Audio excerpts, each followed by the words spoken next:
kayun ngomong nangge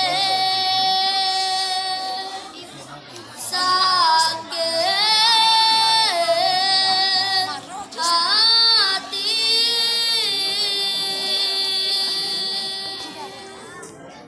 majan dandangan manggen sukan kayun nanging suka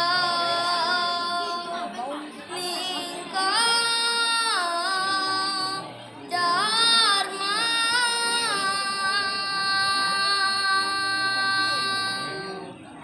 sakewanten yen ning sana ngamargi angka